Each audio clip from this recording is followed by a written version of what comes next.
pemateri dan sekaligus memandu juga jalannya webinar sore hari ini.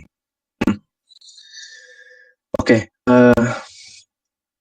baik, di sini webinar dari Bisa AI bekerja sama dengan ID 5G Ecosystem dengan judul kali ini tutorial matematika dasar untuk machine learning. Oke, jadi di sini nanti pembahasan yang akan kita diskusikan itu tidak mendalam tentang machine learning-nya, tapi kita akan melihat di sini dari matematika dasar yang sudah kita tahu kira-kira nanti tuh kalau kita belajar matematika dasar tersebut apa sih yang kita bisa lakukan di machine learning itu kontribusinya seperti apa. Baik, mungkin akan saya coba untuk upload dulu presentasinya.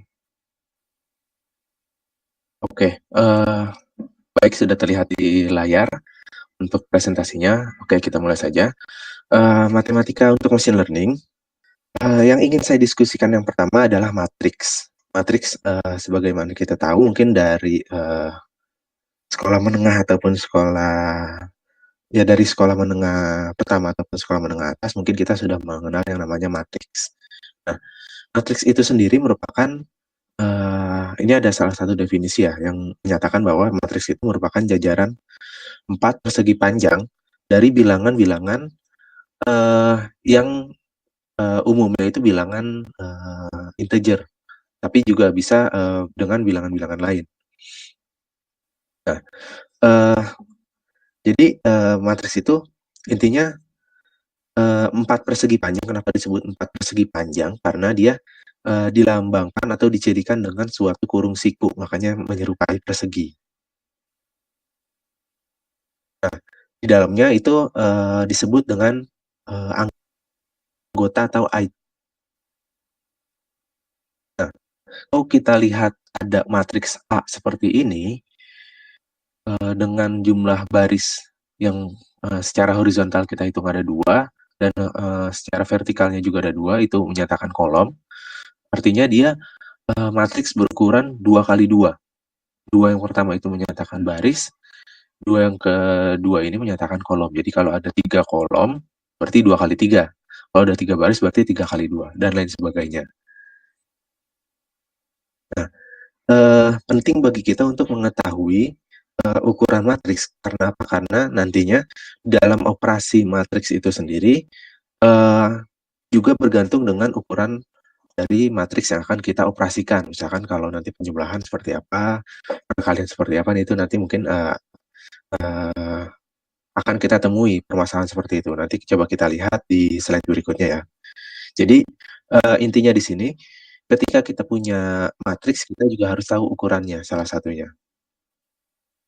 Nah, selanjutnya, hal lain yang tidak kalah penting yaitu di matriks itu ada yang namanya diagonal utama. Diagonal utama itu apa? Diagonal utama merupakan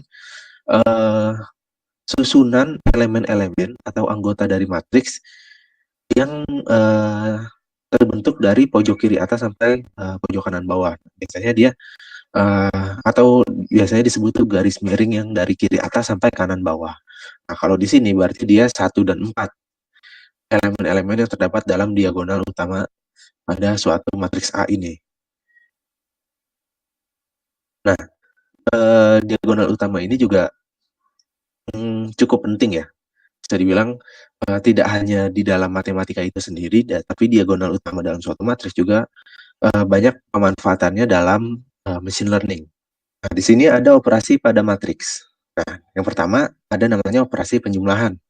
Operasi penjumlahan pada matriks kita lihat di sini, kita misalkan ada matriks A dan matriks B.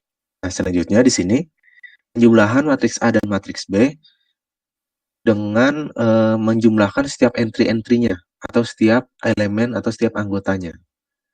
Jadi misalkan A tambah B berarti setiap anggota di matriks A akan dijumlahkan pada setiap elemen atau entry pada matriks B yang bersesuaian.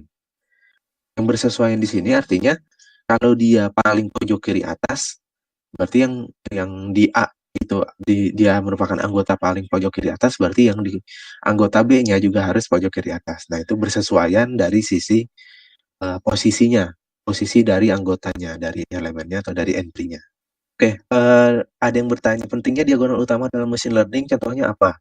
Salah satu contohnya dalam confusion matrix. Jadi kalau teman-teman coba cari tentang confusion matrix, di situ kan tetap ada kata-kata matrix. Kenapa matrix? Matrix di diagonal utamanya itu menunjukkan bahwa seberapa kuatnya atau seberapa tepatnya si model ketika selesai memprediksi. Jadi kan kalau kita ngomong machine learning itu ada model. Nah, ketika kita sudah buat model, tentunya kita akan melakukan evaluasi. Nah, confusion matrix itu terdapat dalam diagonal utamanya nilainya tinggi dan entry-entry atau nilai-nilai di luar diagonal utama itu kecil atau mungkin nol, itu sudah berarti kita bisa bilang modelnya sudah cukup baik. Kalau nol itu udah baik banget berarti modelnya. Kalau diagonal utamanya terisi dengan angka-angka yang tinggi dan di luar diagonal utama itu nol semua, wah itu berarti perfect. Bisa dibilang model sudah tepat memprediksi semua data yang diberikan kepadanya. Jadi itu salah satu pentingnya diagonal utama di dalam machine learning. Itu salah satunya aja. Mungkin masih ada lain hal di dalam diagonal utama yang bisa berguna di dalam machine learning. Oke, kita lanjutkan dulu. Nah, operasi pada matriks yang operasi penjumlahan ini, jadi intinya setiap entry-entry atau anggota dari dua matriks tersebut akan dijumlahkan dengan posisi-posisi yang bersesuaian atau yang sama. Artinya apa? Di sini, matriks yang ingin kita jumlahkan haruslah berukuran sama. Nah, itu. Jadi, berkaitan juga dengan slide sebelumnya, ketika kita punya suatu matriks, kita harus tahu ukurannya. Karena apa? Karena salah satunya fungsinya adalah ini. Di dalam operasinya, di dalam operasi penjumlahannya, matriks itu bisa dijumlahkan dengan lain dengan syarat kedua matriks tersebut harus berukuran sama. Seperti contoh yang ada pada slide, matriks A berukuran 3x3, matriks B juga berukuran 3x3, 3x3 sehingga matriks A bisa dijumlahkan dengan matriks B, dan penjumlahannya itu seperti ini, 1 tambah 1, jadi 1 yang paling kiri atas ditambah dengan 1. Setelah itu dijumlahkan saja seperti biasa sehingga kita dapat suatu matriks baru dari hasil penjumlahan matriks A dan matriks B. Nah, hal penting lainnya yang harus kita lihat, hasil penjumlahan dari dua buah matriks itu pasti ukurannya juga sama dengan matriks tersebut. Jadi kalau kita punya matriks 3x3 ditambah 3x3, maka hasil matriksnya juga 3x3. Nah, ketika kita melakukan penjumlahan hasil ukuran matriksnya itu berbeda, artinya kita ada yang salah. Kita salah mungkin menghitung antar posisinya mungkin salah dan lain sebagainya. Jadi kalau kita salah satu cara untuk memvalidasi kita sudah benar apa belum dalam operasi penjumlahan ini adalah kita juga lihat dari sisi ukuran matriksnya. Nah, baik. Sebenarnya ini cukup mendasar ya. Jadi operasi pada matriks ini nantinya juga bisa berguna dalam machine learning. Salah satu contohnya mungkin dalam proses konvolusi dalam image processing itu. Jadi nggak cuma konvolusi dalam banyak image processing yang pastinya menggunakan matriks, dan mungkin salah satunya kalau tidak perkalian ya jumlahan ini. Nah, kita lanjut dulu. Jadi salah satunya itu ya. Selain operasi penjumlahan tadi, juga ada yang namanya operasi perkalian matriks. Nah, mungkin sebelum kita lanjut, ada teman-teman yang bertanya, kok nggak ada sih operasi pengurangan matriks? Nah, sebenarnya ada, tapi dia sudah termuat dalam penjumlahan ini. Kenapa? Karena sebenarnya penjumlahan itu kan bisa kita katakan, misalkan A min B, A kurang B. Itu sama saja kita katakan bahwa A ditambah dengan min B. Jadi dia termasuk juga dalam penjumlahan. Gitu. penjumlahan dengan sesuatu yang minus, sesuatu yang negatif gitu. Jadi kalau di sini kalau kita bilang satu satu kalau kita bilang 3 kurang 1, maka sebenarnya kita cuma bilang 3 ditambah dengan min 1. Jadi kita bisa bilang bilangan positif ditambah dengan suatu bilangan negatif. Itu jadi suatu operasi pengurangan gitu kan. Nah, jadi sebenarnya dalam suatu konsep operasi matriks untuk pengurangan itu kita lakukan treatment yang sama dengan juga operasi penjumlahan matriks ini. Jadi kalau misalkan mau dikurangin, jadi A min B, berarti sama aja A ditambah min B. Yang artinya apa? Artinya setiap elemen atau entry-entry di B ini, itu menjadi nilainya minus. Seperti itu. Nah, kenapa bisa min B terus ini jadi minus? Nah, nanti kita akan lihat sifat-sifatnya. Kita lanjut dulu, kita lihat di sini. Operasi matriks untuk operasi perkalian ya. Jadi di sini jika kita punya matriks A berukuran M kali R dan matriks B berukuran R kali N, nah, maka hasil kali A dan matriks B itu menghasilkan M kali N. Jadi nah ini salah satu syaratnya juga ya. Jadi kalau kita ingin melakukan operasi perkalian ya, kita lihat bahwa salah satu syarat dari perkalian matriks ini, dia suatu baris di A, suatu kolom di A, dia harus sama dengan nilainya sama dengan jumlah baris di B. Gitu. Jadi ini ada baris, misalkan ini A-nya itu 2 baris dan 3 kolom, dan B-nya itu 3 baris dan 2 kolom, itu bisa. Jadi jumlah kolom di A harus sama dengan jumlah baris di B, itu baru bisa dilakukan operasi perkalian. Perkalian di sini tidak dilakukan dengan seperti halnya pada operasi penjumlahan matriks. Kalau tadi penjumlahan kan menjumlahkan setiap elemen pada posisi yang sama, itu dilakukan operasi penjumlahan gitu. Nah, kalau ini enggak. Jadi setiap baris pada kolom A, intinya setiap baris pada kolom A akan dilakukan perkalian sekaligus penjumlahan pada setiap kolom di B. Jadi kayak ini 1 dan 2 itu akan dikalikan dengan 1 dan 3 yang ada di sini. Nah, lalu hasilnya akan ditambah. Jadi 1 dikali 1, 2 dikali 3, lalu hasil dari 1 kali 1 itu berapa, 2 kali 3 itu berapa, lalu dijumlahkan. Nah, ini konsep dari perkalian matriks. Nah, kita lakukan hal yang sama untuk baris 1 ke kolom 1, baris 1 ke kolom 2, ditaruhnya di sini. Baris 2 dikali kolom 1, itu ditaruhnya di kiri bawah, lalu baris 2 dikali dengan kolom 2, itu ada di pojok kanan bawah. Untuk kasusnya, konsepnya 2 kali 2. Nah, kalau 2 kali 3 dan 3 kali 2, itu nanti disesuaikan lagi. Nah, nanti hasilnya haruslah M kali N.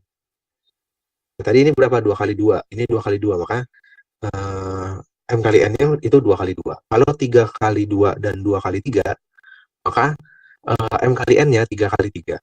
Sini ukurannya, hasilnya. Jadi kalau tadi di penjumlahan, hasil dari penjumlahan itu dimensinya harus, atau ukurannya harus sama, ukuran matriksnya harus sama, tapi kalau di perkalian itu belum tentu. Kenapa? Karena tadi dia melakukan operasinya dari M kali R dengan R kali N, sehingga hasil akhirnya adalah M kali N. Nah, dari situ saja sudah berubah. Perkalian matriks ini juga berkontribusi dalam image processing atau pengolahan gambar, pengolahan citra. Jadi kalau kita ingin melakukan pengolahan citra dengan kernel, namanya ada kernelnya, itu menggunakan kernel, itu dilakukan operasi perkalian dan penjumlahan dengan aturan dari image processing, itu bisa dilakukan sehingga nanti mungkin warnanya berubah dan lain-lain sebagainya. Nah, itu menggunakan konsep dasarnya adalah operasi perkalian dan penjumlahan matriks. Dari yang operasi penjumlahan dan perkalian tadi, kita lihat dulu sifat-sifatnya.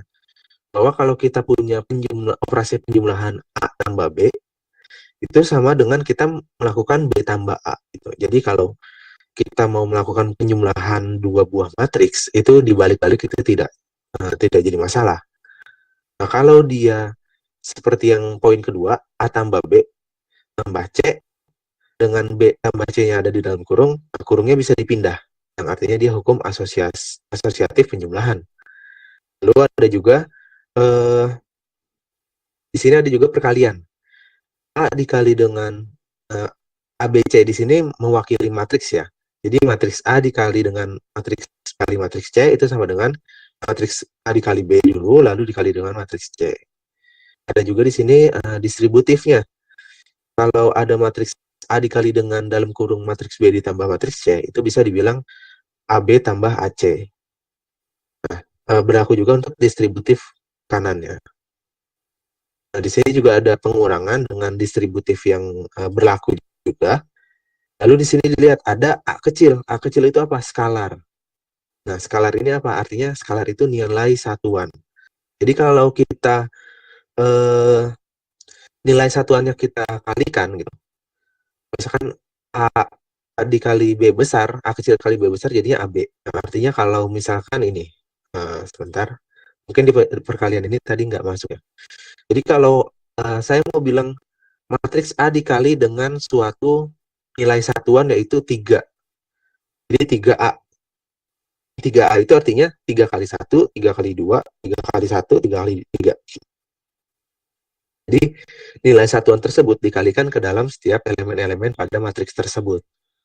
Nah, begitu juga ini konsep dari yang tadi untuk pengurangan. A kurang B artinya A ditambah minus B. Nah, minus B ini artinya minus 1 dikali dengan elemen-elemen pada B. Seperti itu.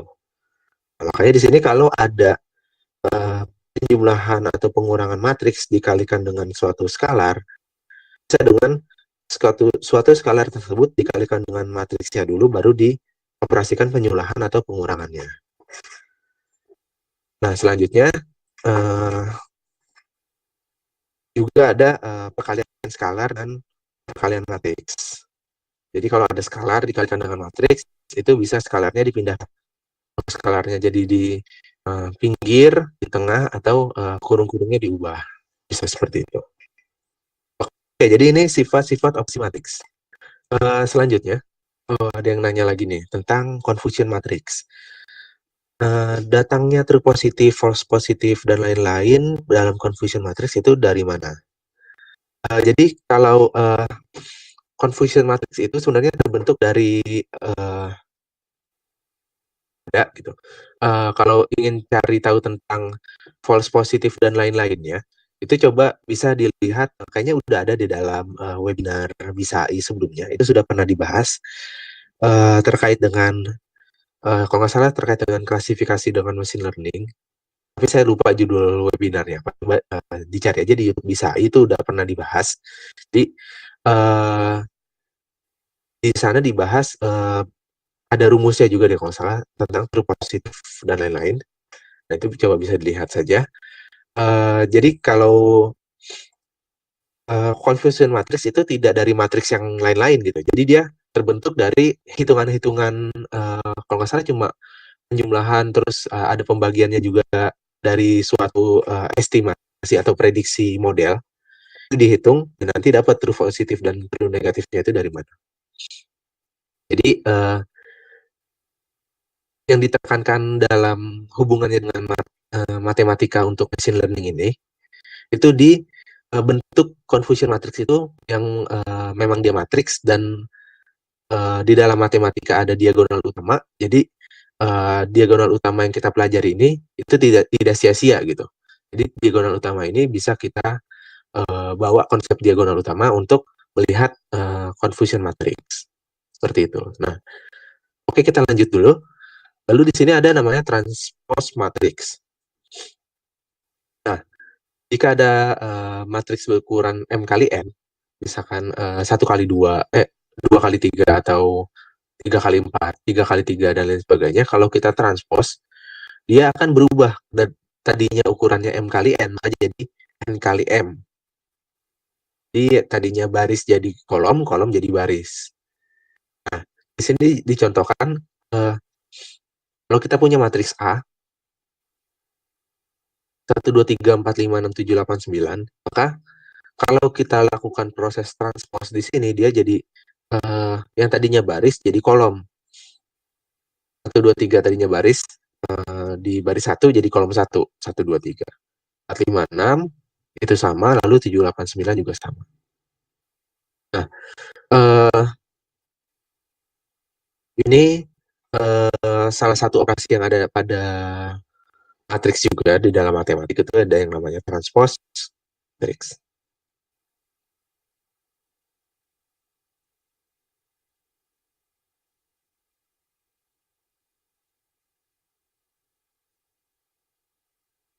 Nah, selanjutnya, yang cukup penting juga di dalam suatu matriks itu ada yang namanya matriks identitas dan matriks inverse. Kita lihat definisinya matriks identitas adalah matriks yang entry-entry pada diagonal utama bernilai 1 dan 0 pada entry-entry lainnya. Nah, berkaitan juga dengan yang tadi, diagonal utama. Jadi di sini diagonal utama dari suatu matriks yang kita lihat bahwa dia diagonal utamanya bernilai 1 dan 0 pada entry-entry lainnya atau anggota atau item-item lainnya, itu kita bisa bilang dia sebagai matriks identitas dengan ukuran n, ukuran tertentu. Jadi kalau identitas 2 kali 2 ya berarti satunya ada 2, terus nolnya juga ada 2 di sini. Dan lain sebagainya. Itu matriks identitas. Nah, selanjutnya ada juga namanya matriks inverse. Kalau A merupakan suatu matriks persegi dengan jumlah kolom n dan baris n, kan matriks persegi itu jumlah baris dan kolomnya itu sama. Kita misalkan baris dan kolomnya itu jumlahnya adalah n.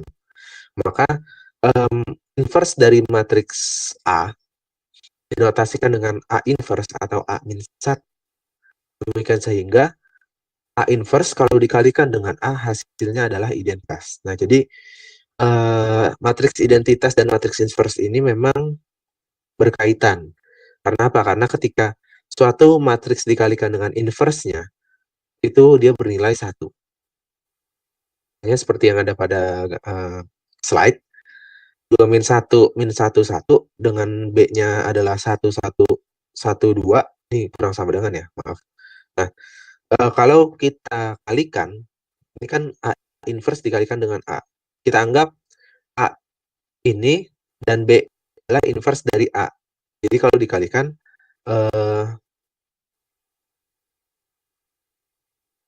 AB, A dikali B adalah 1, 0, 0, 1. Yang artinya, si A, si B ini adalah inverse dari A.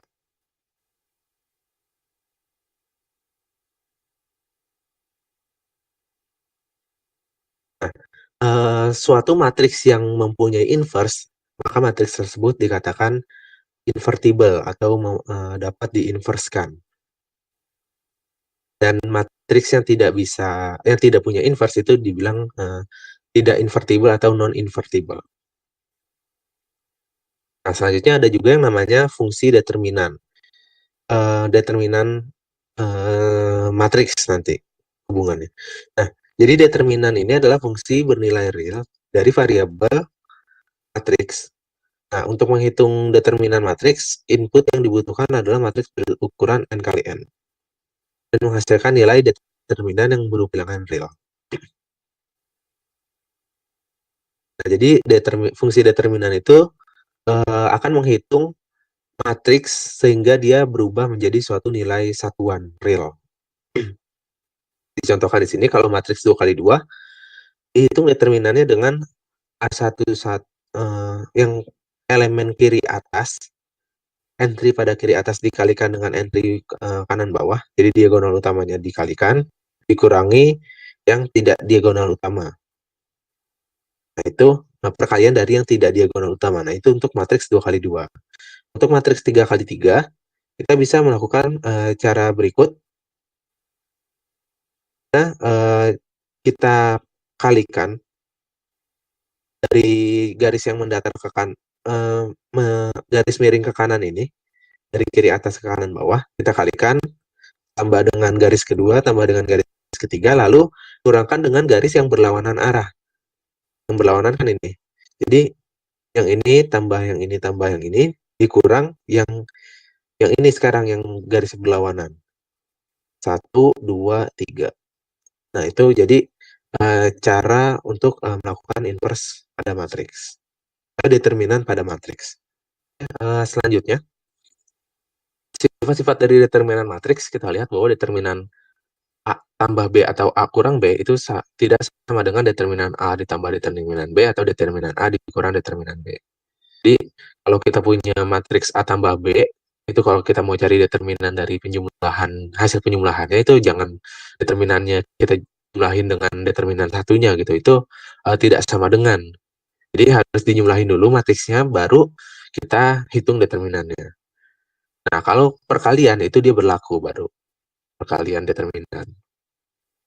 Selanjutnya di sini ada transpose. Transpose itu sama aja kita hitung kalau determinan dari suatu matriks transpose sama aja kita menghitung determinan matriks tersebut. Kalau kita melihat determinan dari A inverse, itu sama aja kita menghitung satu per determinan dari matriks A tersebut. Ini sifat-sifatnya. Nah, kaitannya dengan inverse, matriks inverse itu sebenarnya determinan itu, kalau suatu matriks punya determinan atau punya nilai determinannya, maka suatu matriks, kalau suatu matriks nilai determinannya itu bukan 0, tidak 0, maka matriks tersebut pasti invertible atau memiliki inverse. Itu ada teoremanya, bisa mungkin dicari-cari secara matematisnya, ada pembuktiannya. Nah, tadi pertama kita melihat yang namanya matriks. Lalu yang tidak kalah penting itu ada yang namanya vektor. Vektor merupakan sebuah besaran yang memiliki arah. Vektor dapat juga dinyatakan secara geometrik sebagai ruas garis berarah pada ruang berdimensi 2 atau 3. Dalam penulisannya, vektor berawal dari titik A dan berakhir di titik B, itu jadi AB dengan panah seperti ini. Atau juga bisa ditulis dengan huruf V kecil dengan garis di atasnya atau dengan panah di atasnya. Nah, itu simbol atau notasi vektor. Dan juga bisa ditulis dengan huruf kecil dengan bold atau dengan dipertebal, yang artinya dia menyatakan suatu titik awal menuju suatu titik akhir. Vektor ini kaitannya dengan machine learning tentunya dengan suatu koordinat. Jadi kalau kita di dalam machine learning kan kalau kita lihat kan banyak ya metode, misalkan katakanlah salah satu metode algoritma machine learning untuk suatu klasifikasi itu yang ada yang namanya KNN, K nearest neighbor, atau K tetangga terdekat. Nah, K tetangga terdekat itu dia kalau dalam algoritmanya dia menghitung tetangga terdekat dari suatu data terhadap data lain, dan dia akan menghitung jaraknya intinya. Untuk melakukan klasifikasinya dia berdasarkan jarak terdekatnya dari beberapa tetangga terdekat. Nah, jarak terdekat itu dihitung dengan suatu rumus jarak.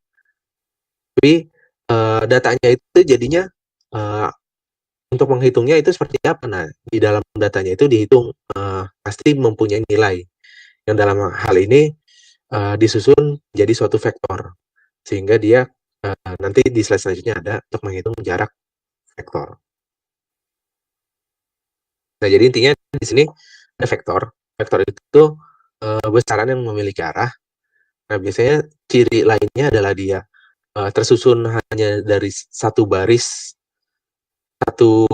lurus ke bawah, atau bisa dibilang satu kolom dengan banyak baris ya, dengan banyak item. Intinya satu kotak lurus aja gitu. Nah, selanjutnya di sini kita lihat dari vektor, ini operasinya mungkin mirip dengan matriks, ada miripnya gitu. Jadi di sini seperti yang saya bilang, vektor itu satu kotak aja ke bawah gitu. Nah di sini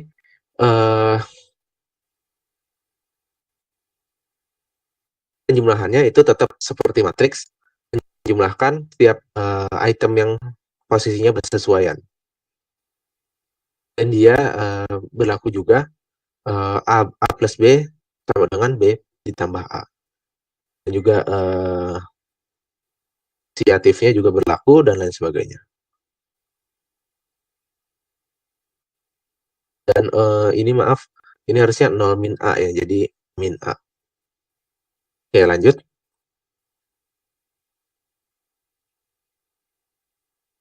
Nah, selanjutnya ada yang namanya transpose vektor. Seperti halnya tadi transpose matriks, jadi transpose vektor itu dia berubah baris jadi kolom, kolom jadi baris gitu kan kalau di matriks tadi. Nah, ini juga sama. Karena dia hanya satu kolom, berarti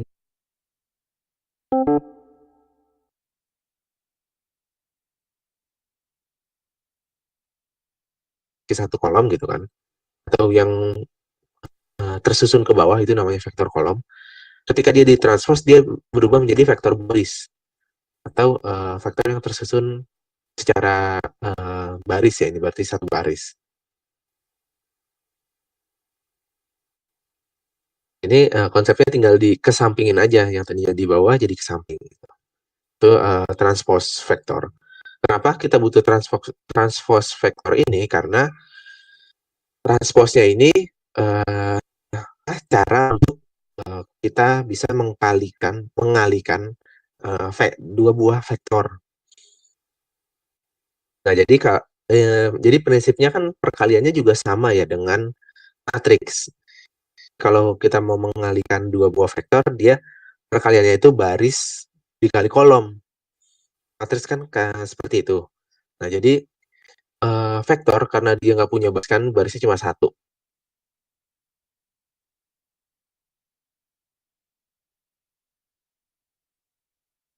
Lurus sama lurus ini nggak bisa.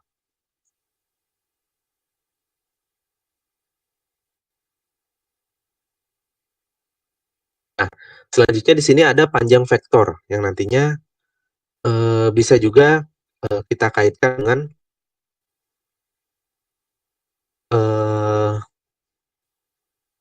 bisa juga di jarak vektor.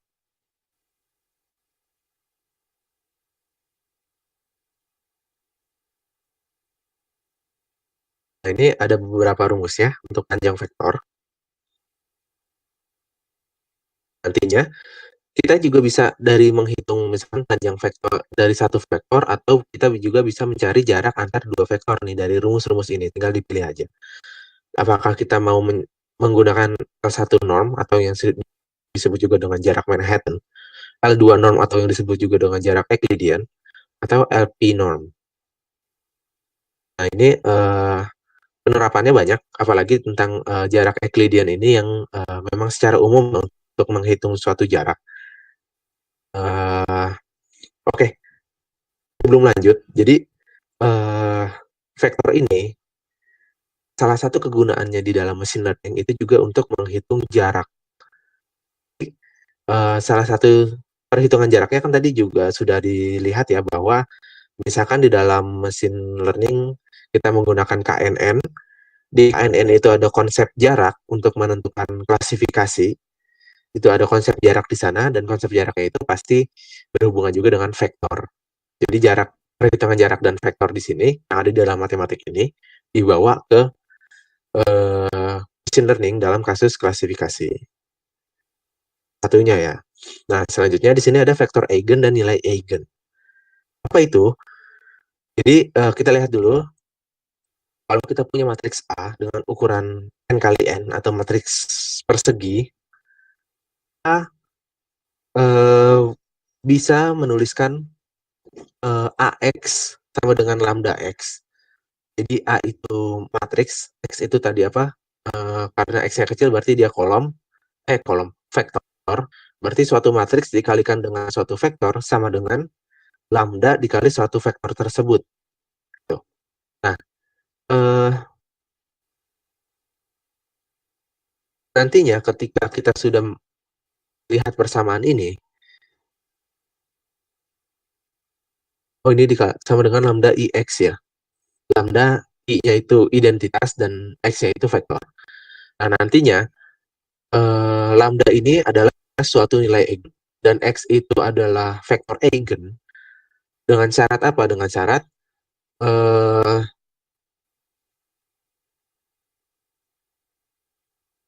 lambda ini tidak nol. Jadi vektornya ini memiliki suatu solusi tak nol. Nah, ini syarat-syarat lainnya misalkan determinan dari lambda I dikurang A itu haruslah nol. Jadi lambdanya itu nilai eigen. Nah, seperti itu. Itu konsep dasar dari vektor eigen. Nah, contoh lain, tentukan nilai eigen dari suatu matriks yang kita punya. Ini kalau kita punya matriks, nilai eigennya berapa sih gitu. Nah, kita lihat dari determinannya. Determinan dari lambda I. Lambda dikalikan dengan I, itu adalah matriks identitas, dikurang A. A-nya itu ini, jadi lambda dikali I dulu, terus dikurangin sama matriks A itu sendiri, dapat, lalu dilakukan fungsi determinannya. Jadi suatu persamaan pangkat 3 seperti ini. Nah, selanjutnya, oh ini, persamaannya seperti ini. Lalu kita cari akar-akar persamaannya untuk mendapatkan nilai lambdanya. Didapatlah lambda 1 segini, lambda 2 segini, lambda 3 segini. Nah, artinya, sebentar. Nah, artinya di sini,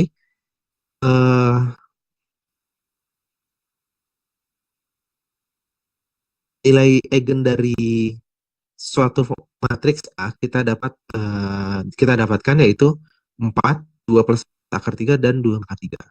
Seperti itu. Nah, kaitannya dengan machine learning, baik lagi kan ya. Jadi kalau kita punya suatu bahasan matematika, lalu kaitannya dengan machine learning itu apa? Gitu. Nah, kalau vektor eigen dan nilai eigen di sini kaitannya dengan machine learning adalah dia bisa ada, jadi di dalam machine learning itu ada namanya PCA,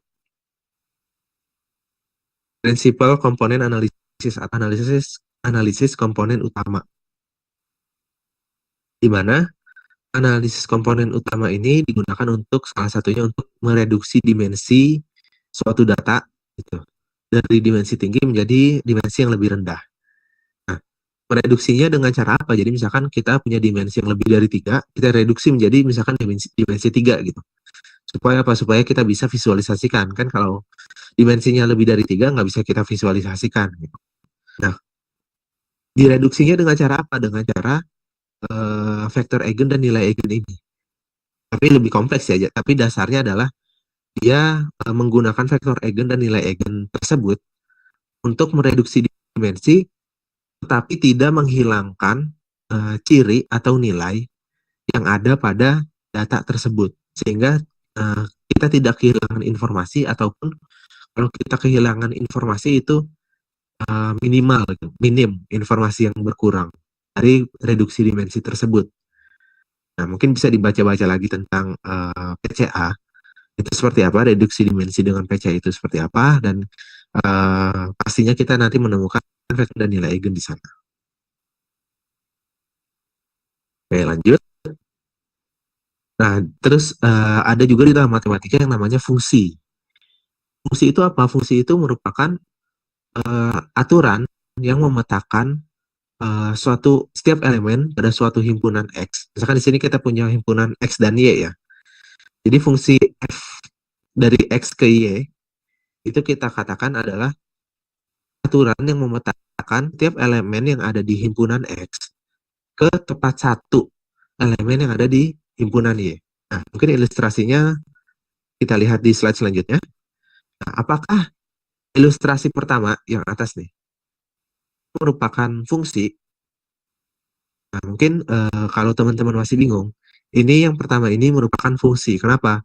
Karena setiap elemen di X, misalkan elemennya ini ada tiga, atas tengah bawah ya kita bilangnya atas tengah bawah, elemen yang atas kita petakan ke suatu elemen Y, lalu yang tengah juga kita petakan dan yang bawah juga kita petakan. Gitu. Nah ini merupakan fungsi. Jadi fungsi X, Y. Lalu yang kedua fungsi juga bukan. Apakah bukan? Apakah bukan karena misalkan teman-teman berspekulasi, wah ini Y-nya ada yang double nih, kayaknya bukan deh gitu. Kalau ada yang berpikiran demikian, maka saya bilang itu salah gitu ya. Jadi fungsi tadi sesuai definisinya, ya aturan yang memetakan setiap elemen di X ke tepat satu elemen di Y. Kita lihat nih, yang atas dipetakan ke satu kan, satu elemen di Y. Tengah juga menuju satu elemen aja di Y. Dan yang C juga demikian, satu elemen aja di Y. Jadi, walaupun Y-nya ada yang bolong, asal yang X-nya nggak bolong gitu, X-nya menuju Y semua gitu, nggak ada yang nggak punya tanda panah, itu dia, dan X-nya ini nggak apa-apa, Y-nya double. Tapi asalkan dari satu X aja gitu. Bukan X-nya yang double, tapi kan di sini Y-nya yang double. Nah, itu nggak apa-apa. Nah, ini juga termasuk fungsi akhirnya. Nah, yang bukan fungsi itu seperti apa? Nah, kita lihat yang ini, yang atas. Kenapa dia bukan fungsi? Karena X-nya ada elemen X, elemen pada himpunan X yang tidak dipetakan, tidak punya tanda panah ke Y. Dia tidak dipetakan ke Y. Yang akhirnya eh, hubungan atau relasi X dengan Y ini bukan dikatakan sebagai fungsi. Contoh salah lainnya adalah yang bawah. Ini juga salah. Kenapa? Karena walaupun X-nya ini dipetakan semua ke Y, tapi ternyata X-nya ini ada yang double. Dia ke Y atas dan dia juga ke Y bawah. Kan di dalam definisi dia harus tepat satu ke Y, nggak boleh lebih dari satu kan. Jadi ini juga bukan merupakan fungsi. Nah ini dua contoh yang bukan merupakan fungsi itu seperti ini. Nah kaitannya dengan fungsi pada machine learning itu banyak banget. Eh, Kalau kita ngomong fungsi secara general aja, itu di dalam machine learning itu udah banyak banget. Kayak misalkan kita melakukan algoritma klasifikasi aja itu pasti masuk ke dalam fungsi-fungsinya mereka gitu. Fungsi atau rumus-rumusnya mereka. Dan itu bisa dipelajari lagi. Dan kan kalau kita ngomong fungsi itu general banget ya. Nah, di sini ada fungsi turunan gitu. Di sini turunan merupakan suatu pengukuran terhadap perubahan nilai suatu fungsi akibat adanya perubahan variabel. Jadi turunan ini uh, sini dulu. Secara matematisnya dia merupakan uh, bisa dibilang kalau punya fungsi fx, lalu turunannya atau f aksen x adalah limit dari h menuju 0 untuk fx plus h min fx dibagi h. Nah ini matematiknya aja gitu, rumusnya aja, definisinya aja dari matriks, dari turunan. Nah, kita lihat lagi sedikit di sini. Ini rumus yang tadi, rumus turunan. Lalu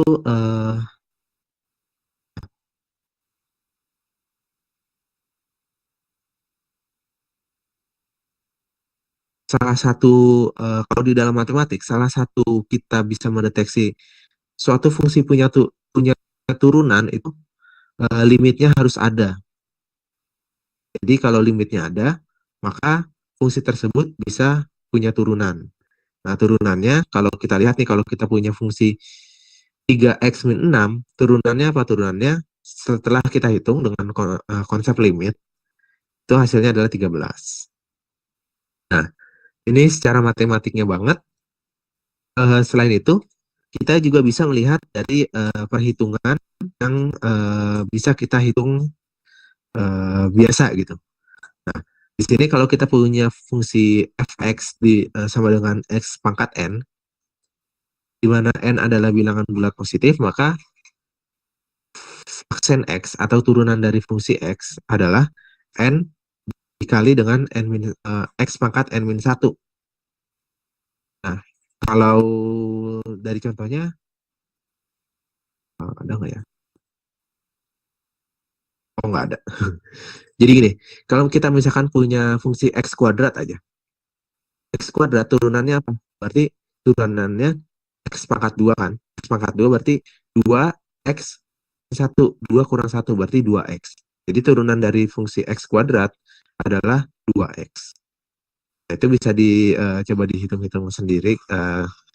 Masih dasar ya, turunan ini yang masih konsep dasarnya. Kurang lebih seperti itu. Nah, selanjutnya, nah ini beberapa aturan yang ada pada turunan. Kita lanjut aja. Nah, selanjutnya kita masuk ke implementasi dari apa yang sudah kita bahas ini. Yang pertama, dari yang tadi sudah kita bahas, ini ada implementasi lainnya ya. Jadi misalkan kayak matriks. Matriks itu tadi udah kita bahas, di dalam machine learning itu banyak digunakan kayak gimana. Lalu ada juga nih contoh lainnya, yaitu ketika kita merepresentasikan suatu gambar ke dalam komputer. Jadi kalau kita lihat suatu gambar, misalkan di sini ada gambar gajah. Nah, yang dilihat komputer sebenarnya adalah angka-angka ini. Dan kalau ketika kita misalkan ngoding dengan Python gitu, tentunya angka-angka ini akan dimasukkan ke suatu wadah atau tempat yang namanya matriks. Jadi kalau kita lihat gambar di sini visualnya seperti ini, maka komputer lihatnya hanya sebagai matriks yang berisikan angka-angka dari nilai-nilai piksel pada gambar. Seperti itu. Jadi di sini kembali lagi ujung ke konsep matriks ya kan. Kalau ini gambarnya kita mau jadiin hitam putih, berarti kita lakukan operasi matriks di dalamnya. Kalau kita ingin gambar, artinya kita melakukan pemotongan atau penghilangan baris dan kolom pada matriks dan lain sebagainya. Dan ini kalau kita cuma ngoding-ngoding aja, kita nggak akan tahu isinya tuh kayak gimana gitu. Di dalam codingan kita sebenarnya cara kerjanya itu seperti apa. Nah, itu tentunya ada peran matematika di dalam sana, dan ada perhitungan matematika yang mungkin kita harus tahu gitu. Jangan hanya kita gunakan aja. Oke, untuk teman-teman yang mungkin nggak kedengeran suara, itu coba dilihat lagi audionya itu sudah aktif atau belum di dalam room bisa tampil. Atau kalau misalkan kayaknya udah aktif di audionya, itu mungkin dari koneksi, mungkin bisa di-refresh untuk laman room bisa tampil ini. Oke, kita lanjut. Nah, kalau dari data gambar, itu salah satunya tentunya matematika berperan dalam dari bagaimana melihat data gambar tersebut. Dan juga lain-lain dengan ubah-ubah pastinya melakukan operasi matriks di dalamnya. Oke, contoh lain. Nah, di sini ada salah satu contoh deep learning. Jadi kan di dalam machine learning ada yang namanya deep learning, pembelajaran mendalam. Yang mana di sini ada proses konvolusi. Kalau kita mau klasifikasi gambar dengan deep learning, itu melalui tahap konvolusi, layer konvolusi. Nah, layer konvolusi ini, jadi intinya di sini ada matriks, jadi ada gambar. Gambar itu dibaca oleh komputer sebagai matriks. Lalu dengan suatu matriks yang kecil atau disebut dengan kernel, itu dilakukan proses konvolusi antara kernel dengan piksel-piksel yang ada pada gambar atau elemen-elemen yang ada pada mata gitu. Jadi implementasi matematika lainnya adalah dia melakukan proses konvolusi atau proses perhitungan matriks lainnya di dalam uh, konsep machine learning atau deep learning untuk melakukan suatu klasifikasi. Itu contoh lainnya. Nah, selanjutnya kalau di dalam data teks tuh kayak gimana? Dari dalam data teks salah satunya seperti halnya pada data gambar, di dalam data teks itu kita mengubah teks juga menjadi angka. Nah, hanya saja di sini bermacam-macam kan. Misalkan kalau di gambar itu kita ngambil pixelnya, nah kalau di teks kita ambil apanya gitu. Nah, kalau di teks kita ambil kata per katanya. Dan banyak ya konsep matematika di dalamnya. Di sini ada fungsi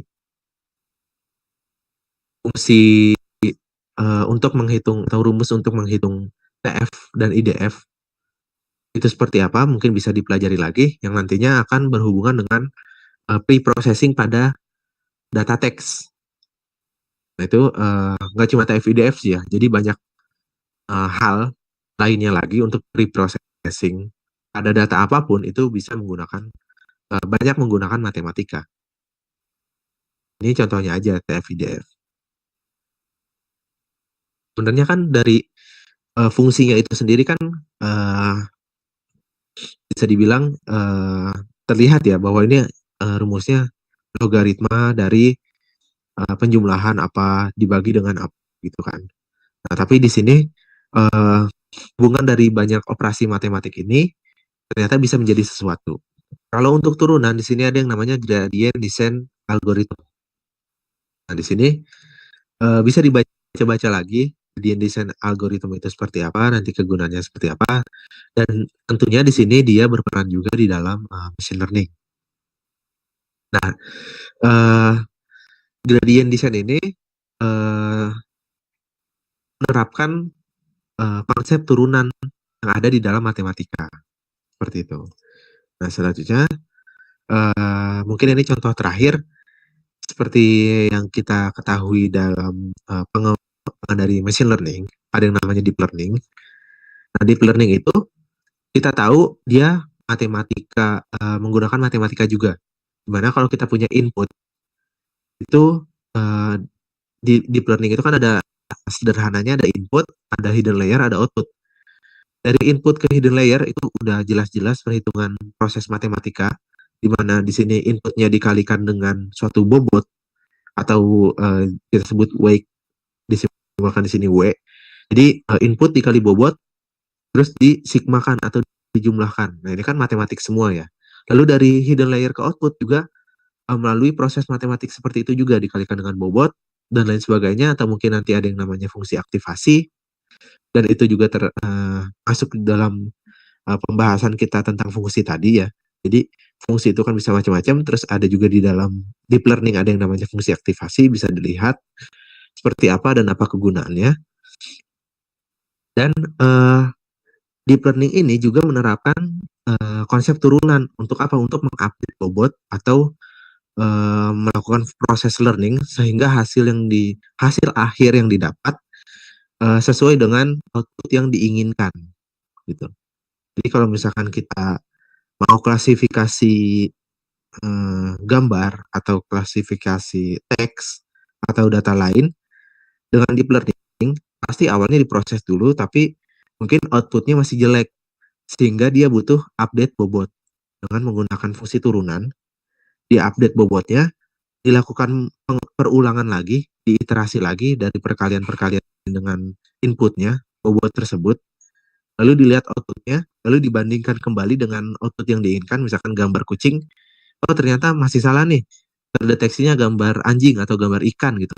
Oh berarti bobotnya harus diupdate lagi, errornya berapa segala macam, dan diulang lagi iterasi. Untuk machine learning ini saya tidak ada untuk hands on-nya karena matematika di dalam machine learning ini memang banyaknya untuk secara implisitnya ya. Jadi tidak secara jelas ada di dalam ngodingnya gitu. Tapi dia ada dalam setiap perhitungan dari apa yang sudah kita coding gitu. Jadi kalau kita ngoding machine learning, misalkan klasifikasi, kita ngoding aja gitu kan, ngoding terus jadi gitu. Modelnya jadi. Ternyata di dalamnya itu matematika yang berjalan gitu. Nah, jadi di sini lebih ke arah diskusi aja, nggak secara praktikalnya, lebih ke arah diskusi untuk lebih membuka pentingnya matematika dan kita harus mengetahui konsep matematika di dalam machine learning gitu. Gitu. Nah, jadi uh, sekian dari saya. Mungkin saya akan buka sesi diskusi dan tanya jawab. Jadi silakan teman-teman yang ingin bertanya. Uh, untuk teman-teman yang tertarik lebih lanjut tentang machine learning, nanti malam ada acara dari BISAI bekerja sama juga dengan ID 5G Ecosystem mengadakan webinar dengan judul tutorial Luigi untuk pipelining machine learning. Nah, dengan pematerinya itu adalah Bapak Octaviano Pratama selaku co-founder BISAI. Nah, itu ini cukup menarik ya untuk pipelining di machine learning. Jadi kalau teman-teman yang tertarik silahkan langsung aja daftar eventnya di website BISAI/tampil atau teman-teman juga bisa melihat acara-acara lainnya dari BISAI di sosial media BISAI, itu juga ada di Instagram @bisa.ai. Dan atau teman-teman juga bisa ikut berbagai macam bootcamp menarik yang ada di BISA Academy, merupakan aplikasi mobile phone yang bisa di-download di mobile Android di Google Play Store.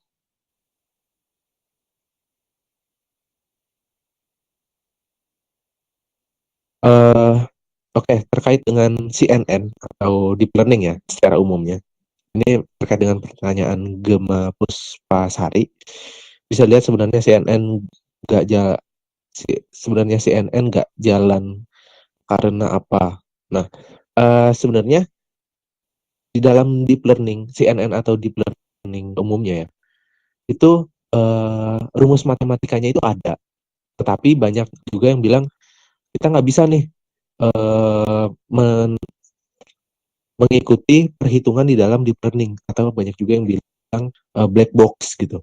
Nah, itu memang jadi sebenarnya memang ada rumusnya di deep learning itu.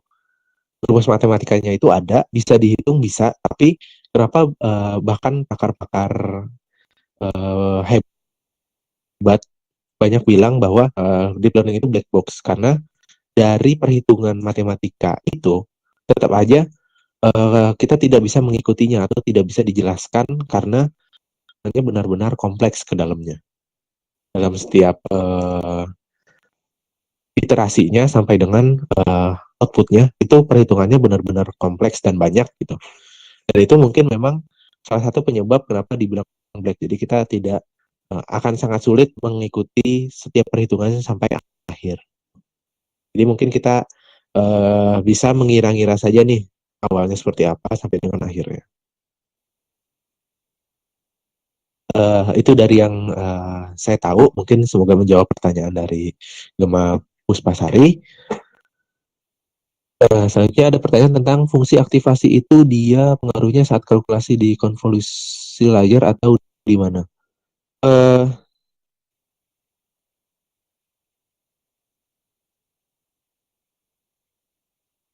Fungsi aktivasi bisa sih dipakai juga, bahkan di hidden layer sampai sebelum auto juga bisa, dan mungkin untuk sampai layer terakhirnya itu juga bisa digunakan fungsi aktivasi. Dan kalau mau cari tentang fungsi aktivasi itu ada sebenarnya nggak cuma satu, ada banyak jenis fungsi aktivasi dan bisa dilihat-lihat karakteristiknya seperti apa dan cocok nggak nih kira-kira dengan data kita.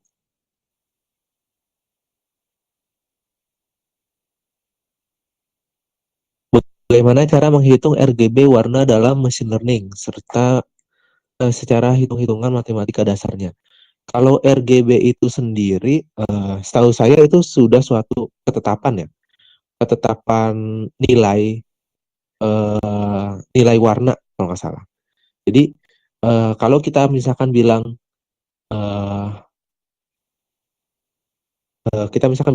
slide ini nih, slide yang muncul, ini saya bilang ini ke hijau-hijauan, enggak ini hijau ke coklat-coklatan atau lain sebagainya. Dan itu dalam tanda kutip suatu acuan atau penamaan warna yang tidak baku atau tetap gitu kan. Nah, RGB ini salah satu cara menentukan atau menstandarisasi warna-warna yang ada gitu. RGB dan nilai-nilainya itu salah satu aturannya. Nah, cara menghitungnya itu saya juga kurang tahu, tapi memang sudah ada ketetapannya. Saya kurang mendalami juga tentang cara menemukannya gitu. Tapi itu salah satunya dan masih banyak lagi kan sebenarnya kayak CM dan lain sebagainya itu juga bisa digunakan sebagai standar perhitungan warna. Dan mungkin di sini yang bisa kita hitung itu ketika kita ingin melakukan proses pengolahan citranya.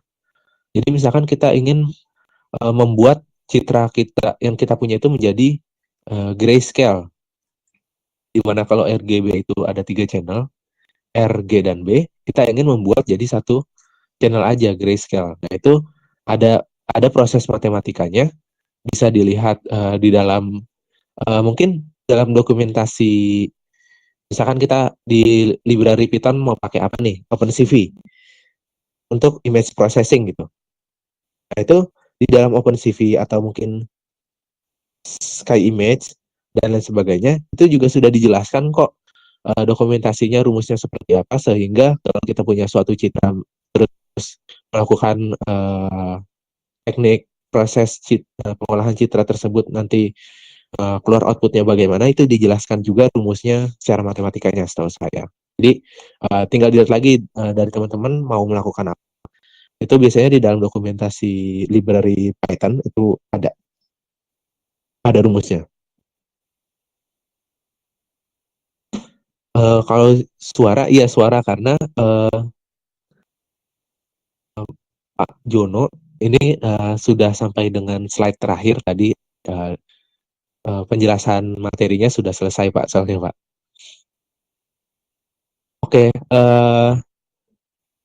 Oke, melihat waktu juga, sepertinya untuk webinar kali ini juga saya cukupkan. Jadi mungkin mohon maaf jika teman-teman masih ada pertanyaan, mungkin kita bisa diskusi di lain waktu, atau teman-teman bisa hadir di acara Bisa AI lainnya, webinar lainnya yang mungkin topiknya masih terkait. Terima kasih. Terus Nanda Farhan, pemateri dan pembawa acara hari ini. Mohon maaf jika ada kesalahan kata ataupun kesalahan-kesalahan lainnya. Dan juga saya mewakili teman-teman penyelenggara pada webinar sore hari ini. Jika ada kesalahan dalam penyelenggaraan, kami mohon maaf. Terima kasih atas kesempatannya, dan juga terima kasih kepada teman-teman yang sudah meluangkan waktunya untuk diskusi pada sore hari ini. Sampai jumpa di acara lainnya. Saksikan terus acara Bisa AI lainnya yang dapat dilihat melalui bisa.ai/tampil ataupun melalui sosial media Instagram bisa.ai. Terima kasih. Akhir kata, Assalamualaikum warahmatullahi wabarakatuh.